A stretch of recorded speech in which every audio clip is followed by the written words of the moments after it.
Hello, I'm Dr. Karen Horridge. I'm a paediatrician working in paediatric disability in Sunderland in North East England. And I'm making this presentation on behalf of the Informatics for Quality Committee of the Royal College of Paediatrics and Child Health. This presentation is all about how we developed a SNOMED-CT terminology set using our own case exemplar. So in my specialty in the area of paediatric disability, we had a major driver for harmonisation of terminologies and data capture.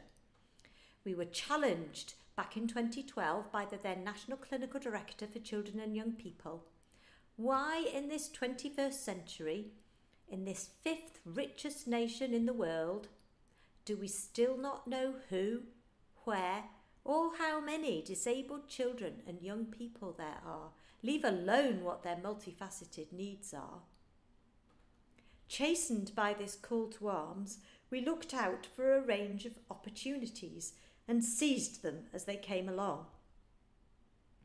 In Sunderland, myself and my colleagues had already been collecting data about the multifaceted needs of disabled and children and young people in our clinics, and we'd done some analyses of these over a 5-year time window.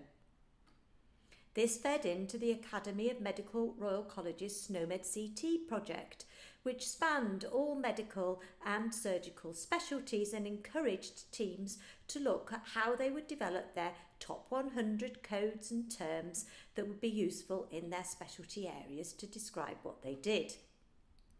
Also going along at the same time was the development of the NHS Digital Children and Young People's Health Services dataset. This has since devolved into the Lifespan Community Services dataset, but this is now a mandated dataset to which diagnostic information should be flowing from all NHS providers across England. So how did we go about developing a terminology set that's now a reference set published on NHS Digital? We had a group of us working on disability terms, a range of paediatricians from different settings, also informed by input from an allied health professional, one of the therapists, and also a parent carer to keep us on track. We started off with the 83 terms that we'd contributed from our review of electronic records in Sunderland, and we added to these to make a total of 122 terms that we thought described the commonest needs of the children and young people that we see in our clinic. A separate group set about developing general paediatric terms, and they came up with 117. The community paediatric group worked really hard and came up with 178 different terms. Of course, there was much overlap between these before we reached the final published terminology set of 296 terms, and a large portion of discussion and much debate contributed to ironing out the differences where we'd chosen SNOMED-CT terms that were slightly different than each other, but not too different to fall out about, where one term would do instead of two. We debated, discussed and sorted it out between ourselves.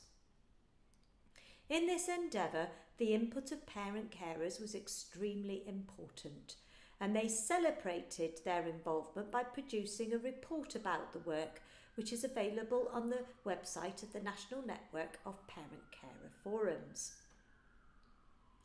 Really importantly, underpinning all of the terms that we developed is an explanatory glossary.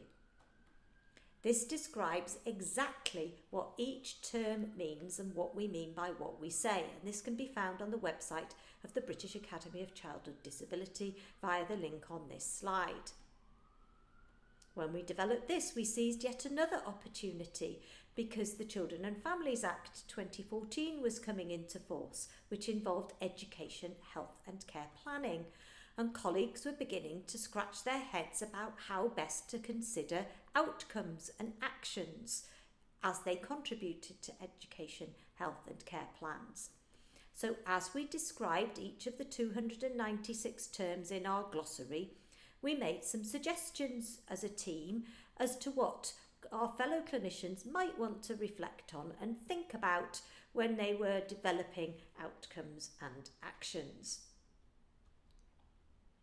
On the 14th of November 2018, we had a workshop at the Royal College of Paediatrics and Child Health to develop and consider further how we could expand the glossary that we've got already and include more SNOMED-CT terms.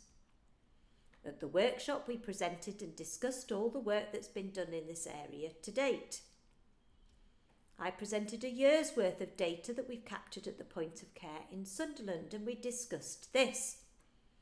So my colleagues are very keen for more codes and more terms because they keep entering quite a lot into the free text other box, but we've done some analyses of these. We've then developed some spreadsheets which we've provided to all paediatric subspecialty groups so that they can look at the work that's already been done. We're not asking anybody to start this from scratch. They can reflect on the work that's been done to date and can point out where changes need to be made. We're not proud, we're very open to challenge and suggestions about what we could do better. We need to know what to change in our current reference set, and we need to know where new terms are needed. And we need colleagues to investigate the SNOMED-CT browser on the NHS digital website and to suggest the new specific codes that they would like to be included in the expanded glossary. When no such terms and codes exist at the moment, we need colleagues to consider requesting new codes, and the policy team at the Royal College of Paediatrics and Child Health can help with advice about this. Of course, if we're requesting new terms and codes, then we have to have the evidence base published that would underpin these requests. If you would like to learn more about how we've gone about setting up SNOMED-CT coding in the paediatric disability specialty and how we capture data at the point of care in Sunderland, please follow the link on this slide. And to find out more about SNOMED-CT coding in general, check out the other presentations on the website of the Royal College of Paediatrics and Child Health, and also the guide to SNOMED-CT coding. Very many thanks for your time in listening to this presentation. Thank you.